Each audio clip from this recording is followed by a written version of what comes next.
ஒரு சிறிய ஆணி நமது உடலை துளைக்கும் போது வலியை உணர்கிறோம். ஆனால் சிலர் ஆணிப்படுக்கையில் படுத்தாலும் அவர்கள் உடலில் எந்தவித பாதிப்பும் ஏற்படாமல் இருக்கிறது.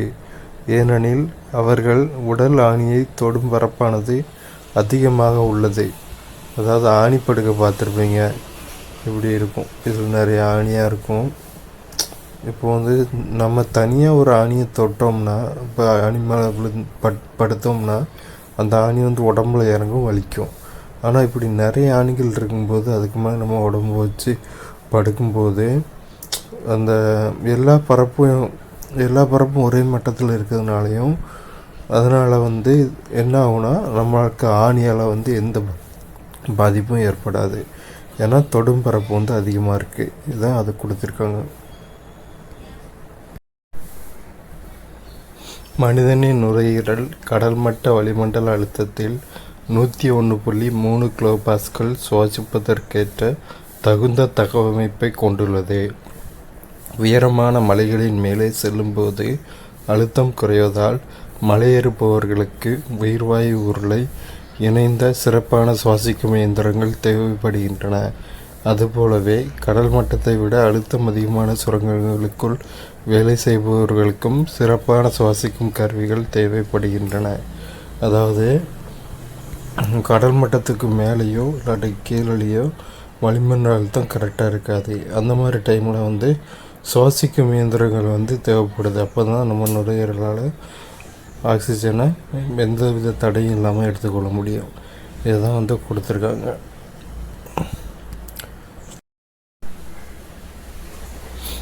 எரிபொருள் நிரப்பும் இடங்களில் வாகனங்களின் டயர் அழுத்தம் PSI என்னும் அலகுகளில் குறிப்பிடப்படுகிறது.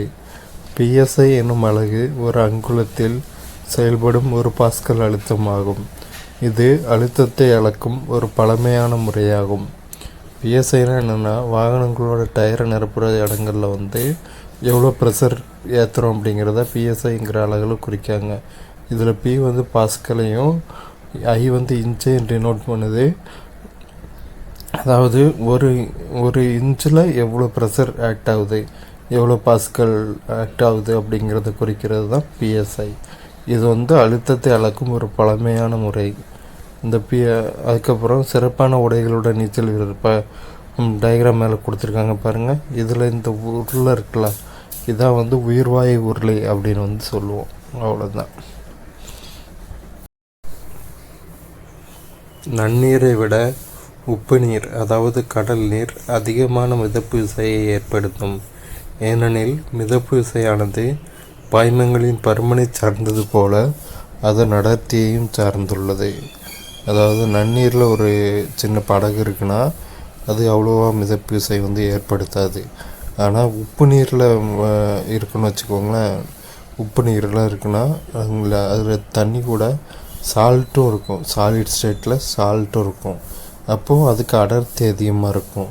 அடர்த்தி அதிகமாக இருக்கும்போது அடர்த்தி அதிகமாக இருக்கிற தண்ணி கீழே தங்கும்.